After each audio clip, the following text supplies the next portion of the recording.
Hello friends, today I Manish Kumar Verma is going to make a video regarding the merchant middleman.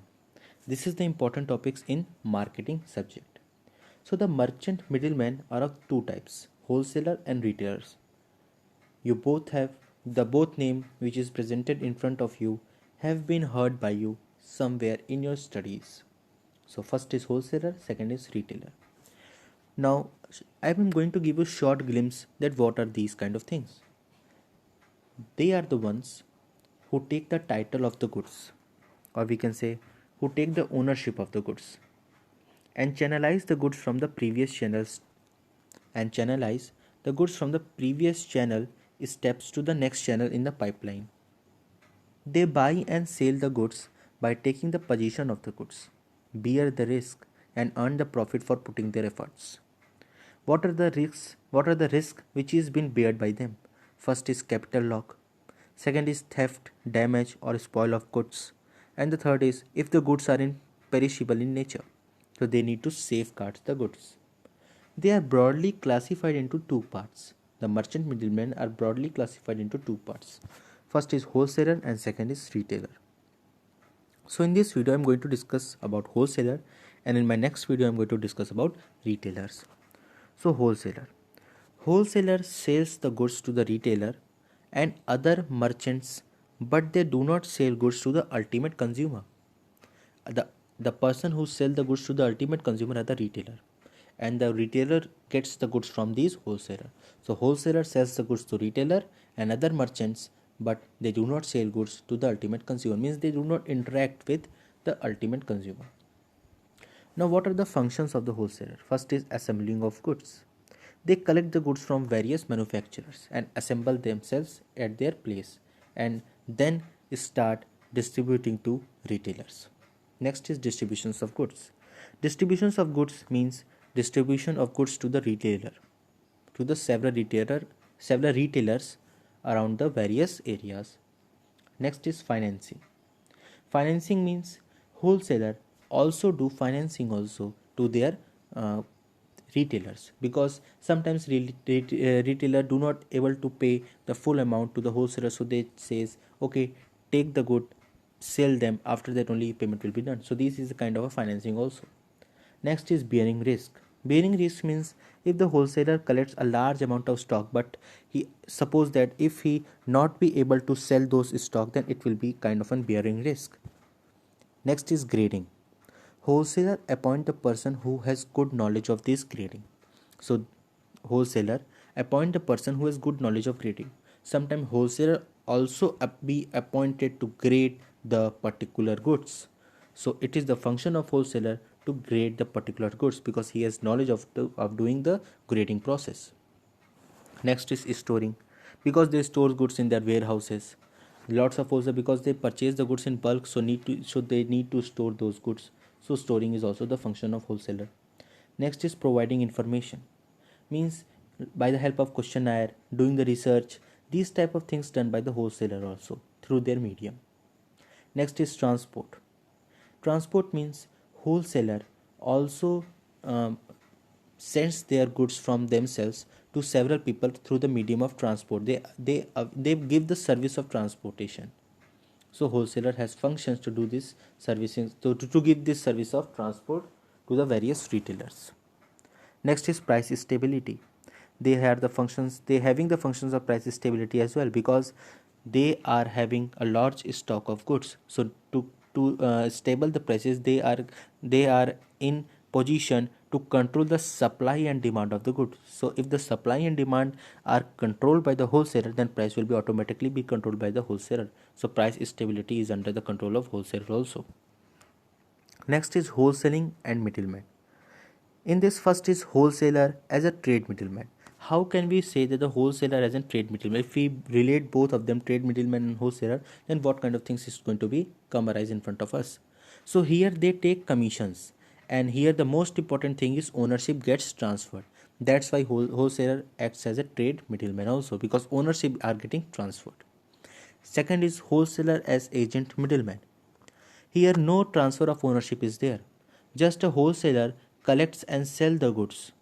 It is more safeguard. It is more safeguard. Suppose if the goods get destroyed, so responsibility will holds to the owner, not the wholesaler. So as no transfer of ownership has been taken place, because ownership is not transferring, then why the responsibility is going to be taken up by the wholesaler? So the owner will be responsible because no transfer of ownership has been taken place. And the third is wholesaler as a franchise, means working by taking a tag of any main goods, working by taking a tag of any main goods and selling it because of the brokerages and commissions. So wholesaler also act as a franchisee kind of thing. Next comes manufacturer own wholesale establishment, means निर्माता के थोक विक्रय संस्था. It means if any office is there from where the supply to all cities are done, it is just a kind of a direct selling like Tata, Petersburg, Peter England, etc. These are the offices from where the direct selling is being done. There are some kind of thing like sales office. Sales office are the office which works where direct selling of the goods are done. They are only sale goods. They are only the function of sell the good. Next is sale branches. Here sales office is a branch of a sales branch. Sales office is a branch of a sales branch. They collect the data from the sales office and all the responsibility of the goods are regulated by the sales branches itself. And the third is godowns and or depots. It helps to provide the safety of the goods as well as the maintenance of durability of the particular goods. Next is services or functions of the wholesaler. Under this, the first is service towards the manufacturer or producer. Under this, the first is management of sales, which means they provide a certainty that the quantity which is produced are sold by me, set by the every wholesaler.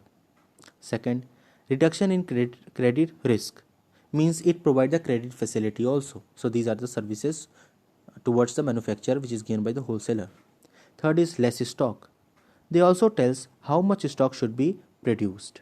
This kind of data is also given by the wholesaler also. Next is reduction in marketing expenses, which means producer gives reduction to the wholesaler for expenses by just reducing the cost expenses also. And they provide the market information, that what is the trend of market. They also provide information regarding this. Next comes services towards retailer. Under this, the first is provides buying functions. Second, supply of goods according to requirements. Yes, supply of goods according to the requirement, because retailer are going to tell the wholesaler that how much amount of good they need. So according to that data, they supply the goods according to their requirements. Next is packaging of goods. When they are sending the goods to the retailer, then wholesaler had the function or wholesaler had the service to package it in a very decent way so that it could not get destroyed in the channel of distributions. Next is credit facility. Wholesaler also provide the credit facility, means retailer, if a retailer wants any kind of good but not able to pay at that point of time, so wholesaler has provide the credit facility that yes, you take the goods, payment will be done after you sell these goods. It could be possible. Next is provide information and advices.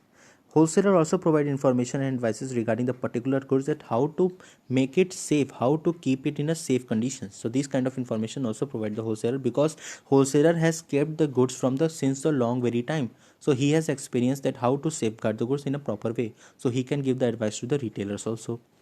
Next is sustained risk. Sustained risk means wholesaler also helps retailer that any kind of risk is not be taken by the retailer regarding that particular products. Next comes services towards society. Under this, the first is providing goods according to customer needs. Providing goods according to the customer needs. It's very easy to understand. Next is knowledge through advertisement. Then stability in prices, selection facility, incentive to large scale production, and advantage to market research.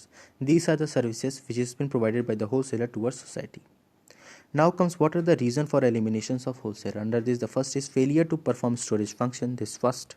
Second, development of new own brand. Third, failure to promote products. Fourth, quick physical distribution, means totally based upon transportation. The product which are having less durability does not include wholesaler because their durability is less, so quick transportation is needed. Fifth, closer market contract, means if having the public direct relations, those only can do the selling, so these work can't be done by the wholesaler, rather retailers does these kind of things, so there is no need of wholesaler if closer market contract is concerned. Sixth is cost of wholesalers services, means They also do sampling, advertisement, so are paid by the wholesalers, so a huge amount is incurred. So the cost increases, then they should be eliminated. Next is preference of retailers for direct purchases. Means retailers wants to make direct link to the producer, so they want to eliminate wholesaler to purchase in less cost. Next is likeness or unlikeness. Means the wholesaler not want to help any retailer and not want to take the goods which are new. So these are the reasons for eliminations of the wholesaler. Next comes, what are the alternatives of manufacturing eliminating the wholesaler? Under this, the first is direct sale to consumers. Means manufacturer directly sells to the consumer by creating direct shops. It also provides much benefit because margin will be less for them because it not focus on per unit profit, rather they focus on total cost. Second is direct sale to retailers. Means retailers